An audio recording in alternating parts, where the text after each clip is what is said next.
Notre secours est dans le nom du Seigneur qui a fait le ciel et la terre. Jour 12, nous passons aujourd'hui à Genèse 25 et 26 qui seront des chapitres de transition. On passe d'une histoire à l'autre. Vous allez voir la mort d'Abraham et comme la Bible est un grand livre de famille, toujours ces généalogies qui reviennent pour vous retracer les origines de ces tribus juives que les Israélites lisaient, si jamais je puis dire, le soir autour du feu pour se rappeler d'où ils venaient. Et puis ensuite, nous arriverons vers une autre histoire qui commence à poindre, Jacob. Abraham prit encore une femme. Elle s'appelait Kétoura. Elle lui donna Zimran, Yokshan, Médan, Madian, Ishbak et Shua.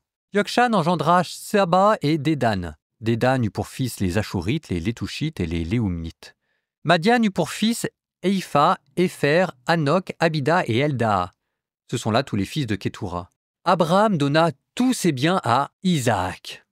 Il fit des donations aux fils de ses concubines, et tandis qu'il était encore en vie, il les éloigna d'Isaac son fils, en les envoyant à l'est, dans un pays d'Orient. 175 ans, telle fut la durée de la vie d'Abraham. Puis il expira. Abraham mourut au terme d'une heureuse vieillesse, très âgé, rassasié de jours, et il fut réuni aux siens. Ses fils, Isaac et Ismaël, l'ensevelirent dans la caverne de Macpéla, dans le champ d'Éphron, fils de Soar le Hittite, ce champ qui est en face de Mambré et qu'Abraham avait acheté aux Hittites. C'est là qu'Abraham fut enseveli auprès de Sarah, sa mère. Après la mort d'Abraham, Dieu bénit son fils Isaac, qui habitait près du puits de Laï-Roï. Voici la descendance d'Ismaël, le fils d'Abraham que lui donna Agar l'Égyptienne, la servante de Sarah. Voici les noms des fils d'Ismaël selon l'ordre de leur naissance. Nebaïoth, le premier-né, puis Kédar, Abdel, Mipsam, Misha, Douma, Massa, Hadad, Théma, Yétour, Naphish et Kenma. Voici les fils d'Israël et leurs noms selon leur village et leur campement. 12 chefs pour leur clan. Ismaël vécut 137 ans, puis il expira. Il mourut et fut réuni aux siens. Les Ismaélites s'étaient établis de Havila jusqu'à Chour, aux confins de l'Égypte en direction d'Achour. Face à tous ses frères, Ismaël se coucha dans la mort. Et voici l'histoire d'Isaac, fils d'Abraham. Abraham avait engendré Isaac. Isaac avait 40 ans quand il prit pour femme Rebecca, fille de Bethuel l'Araméen, originaire de Padan Aram et sœur de l'Araméen Laban. Isaac implora le Seigneur en faveur de sa femme, car elle était stérile. Et le Seigneur l'exauça. Sa femme Rebecca devint enceinte. Comme ses fils se heurtaient dans son sein, elle dit « Pourquoi faut-il que cela se passe ainsi pour moi ?» Et elle alla consulter le Seigneur. Le Seigneur lui dit « 2 nations sont dans ton ventre. 2 peuples différents sortiront de tes entrailles. L'un sera plus fort que l'autre, et l'aîné servira le cadet. » Quand arriva le jour où elle devait enfanter, voici qu'il y avait des jumeaux dans son ventre. Le premier qui sortit était roux, tout couvert de poils comme d'une fourrure. On lui donna le nom d'Ésaü. Après quoi sortit son frère, la main agrippée au talon d'Ésaü. On lui donna le nom de Jacob, c'est-à-dire « il talonne ». À leur naissance, Isaac avait 60 ans. Les garçons grandirent. Ésaü devint un chasseur habile, un homme des champs. Jacob était un homme délicat, demeurant sous les tentes. Isaac préférait Ésaü car il appréciait le gibier, mais Rebecca préférait Jacob. Un jour, Jacob préparait un plat quand Ésaü revint des champs épuisé.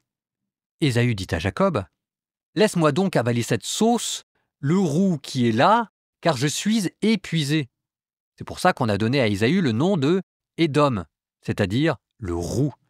Jacob lui dit « Vends-moi maintenant ton droit d'aînesse. » Ésaü répondit « Je suis en train de mourir. À quoi bon mon droit d'aînesse ?» Jacob reprit « Jure-le-moi maintenant. » Et Ésaü le jura. Il vendit son droit d'aînesse à Jacob. Alors Jacob donna à Ésaü du pain et un plat de lentilles. Celui-ci mangea et but, puis il se leva et s'en alla.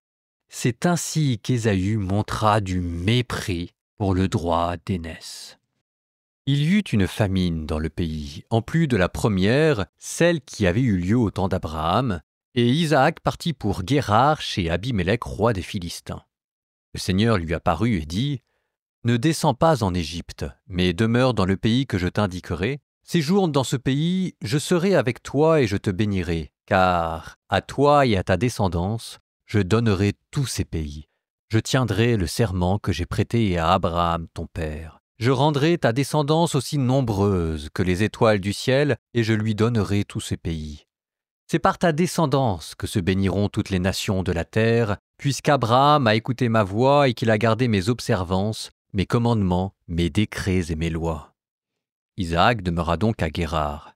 Les hommes de cet endroit l'interrogèrent sur sa femme et il répondit « C'est ma sœur », car il avait peur de répondre « C'est ma femme ». Il se disait « Les hommes de cet endroit pourraient me tuer à cause de Rebecca.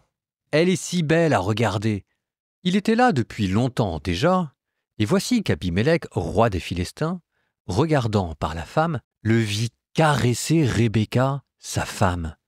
Abimélec convoqua Isaac et lui dit « À coup sûr, c'est ta femme. Comment as-tu pu dire c'est ma sœur ?» Isaac lui répondit « Je l'ai dit car j'avais peur de mourir à cause d'elle. » Abimélec reprit « Que nous as-tu fait là? Un peu plus, et un homme de ce peuple aurait couché avec ta femme, et à cause de toi, nous serions devenus coupables. » Abimélec donna cet ordre à tout le peuple « Quiconque touchera à cet homme ou à sa femme sera mis à mort. » Isaac fit des semailles sur cette terre et récolta cette année-là le centuple. Le Seigneur le bénit, et Isaac devint un personnage important, de plus en plus important, jusqu'à devenir vraiment très important. Il avait un troupeau de petits bétail, un troupeau de gros bétail et de nombreux serviteurs. Aussi, les Philistins en furent-ils jaloux. Tous les pays qu'avaient creusés les serviteurs de son père Abraham, au temps de celui-ci, les Philistins les bouchèrent en les remplissant de terre. Abimélec dit à Isaac, « Va-t'en de chez nous, car tu es devenu beaucoup plus puissant que nous. » Isaac s'en alla donc. Il campa dans la vallée de Guérar et y demeura. Isaac se mit à creuser de nouveau les puits d'eau qu'on avait creusés au temps d'Abraham son père et que les Philistins avaient bouchés après la mort d'Abraham. Il leur donna les noms que leur avait donnés son père. Puis les serviteurs d'Isaac creusèrent dans la vallée et y trouvèrent un puits d'eau vive. Les bergers de Guérar cherchèrent querelle aux bergers d'Isaac en disant « Cette eau est à nous ». Isaac donna donc à ce puits le nom d'Essek, c'est-à-dire la dispute, car les bergers de Guérar s'étaient disputés avec lui. Ils creusèrent un autre puits et se querellèrent encore à son sujet. Isaac lui donna le nom de Sitna, c'est-à-dire l'accusation. Il partit de là et creusa un autre puits. Ils ne cherchèrent plus querelle à son sujet. Isaac donna donc à ce puits le nom de Rehoboth, c'est-à-dire les largesses, et dit « Maintenant le Seigneur nous a mis au large, nous allons prospérer dans le pays. » De là, il monta à Beersheba. Le Seigneur lui apparut cette nuit-là et dit « Je suis le Dieu d'Abraham ton père. Ne crains pas, car je suis avec toi. Je te bénirai et je multiplierai ta descendance à cause d'Abraham mon serviteur. » À cet endroit, Isaac bâtit un autel et invoqua le nom du Seigneur. Là, il planta sa tente et ses serviteurs forèrent un puits. Abimélec, accompagné d'Aouzat, un de ses proches, et de Picol, le chef de son armée, sortit de Guérar pour aller rencontrer Isaac. Celui-ci leur dit « Pourquoi êtes-vous venus vers moi alors que vous me détestez et m'avez renvoyé de chez vous ?» Ils répondirent « Nous avons bien dû constater que le Seigneur est avec toi. Et nous avons dit qu'un même serment nous unisse, nous et toi, et nous conclurons ensemble une alliance. Tu ne nous feras pas de mal, de même que nous ne t'avons pas frappé, et que nous t'avons uniquement fait du bien et renvoyé en paix. À présent, tu es le béni du Seigneur. » Alors il leur fit un festin, ils mangèrent et ils burent. Ils se levèrent de bon matin et se prêtèrent serment l'un à l'autre, puis Isaac les congédia et ils le quittèrent en paix. Ce jour-là, les serviteurs d'Isaac vinrent l'informer au sujet du puits qu'ils creusaient. Ils lui dirent « Nous avons trouvé de l'eau. » Il donna au puits le nom de Shibéa, c'est-à-dire le serment, et c'est pourquoi aujourd'hui encore on appelle cette ville Beersheba. Ésaü avait 40 ans quand il prit pour femme Judith, fille de Béri le Hittite, et Basmath, fille d'Élon le Hittite. Elles furent un sujet d'amertume pour Isaac et Rebecca.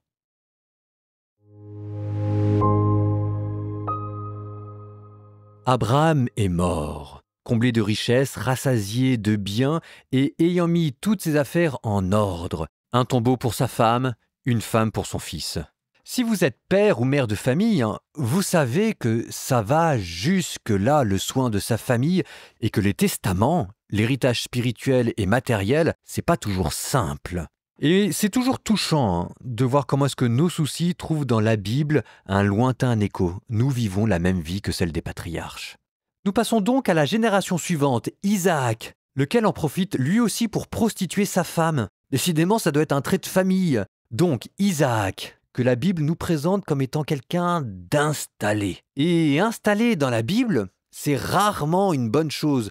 On voit surtout Isaac préoccupé par des questions matérielles et comme passant à côté des enjeux d'aînesse qui vont se jouer entre Ésaü et Jacob.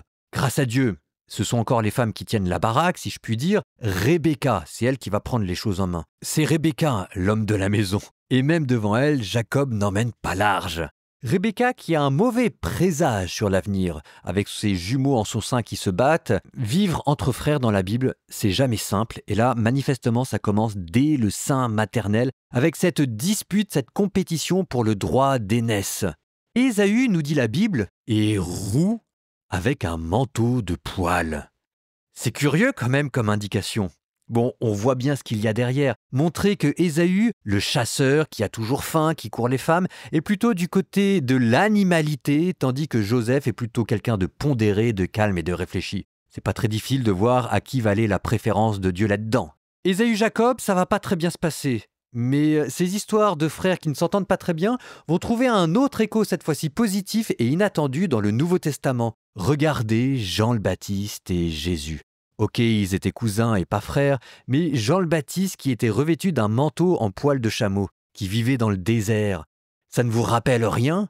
Eh bien, cette fois-ci, dans le Nouveau Testament, Jean-Baptiste va céder librement son droit d'aînesse à Jésus pour que ainsi s'accomplisse toute justice. Vous voyez, il y a de l'espoir aussi dans l'amour fraternel. Ça ne se passe pas toujours mal.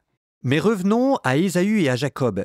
Ce qui est important de comprendre, c'est qu'avec Jacob, qui, je pense, en fait, est la grande histoire de la Genèse, en tout cas en termes de chapitre, qui va nous amener la mort de Jacob, elle est à la toute fin de la Genèse. Avec Jacob, c'est la naissance d'Israël. Et vous verrez d'ailleurs comment est-ce que le nom de Jacob va se transformer pour devenir Israël. Donc, dans l'histoire de Jacob, tout aura une dimension politique, au sens de l'histoire, de la politique des peuples. Par exemple, Ésaü est présenté ici comme l'ancêtre du peuple d'Édom, les Édomites, qui sont à la frontière entre l'Égypte et Israël, ce qui aura une grande importance après l'Exode quand les Israélites vont sortir d'Égypte. Et ici, tous les indices dans la Bible ont une connotation géopolitique. Ésaü est roux, et roux en hébreu se dit Admoni, Édom. Il mange un plat de lentilles qui se dit en hébreu Édom. Donc la rivalité entre Jacob et Ésaü, c'est plus que la rivalité entre deux personnes, c'est la rivalité, l'histoire d'amour et de haine entre deux peuples, les Édomites et les Israélites. Et vous voyez comment est-ce qu'en fait, fonder une famille, c'est plus que fonder une famille. Fonder une famille, c'est déjà fonder une civilisation. Et ben ça, vous y penserez si jamais vous êtes père ou mère de famille. Je vous jure que c'est ce que vous dit la Bible. Proverbe 3, 21 à 26. Mon fils, ne perds jamais de vue le savoir-faire et la perspicacité. Ils te seront force de vie, parure à ton cou. Alors tu iras ton chemin avec assurance, ton pied n'achoppera pas. Au moment de dormir, nulle anxiété. Une fois endormi, ton sommeil sera doux. Tu n'auras rien à craindre, ni l'angoisse soudaine, ni la tourmente qui surprend les méchants. C'est le Seigneur qui sera ton assurance.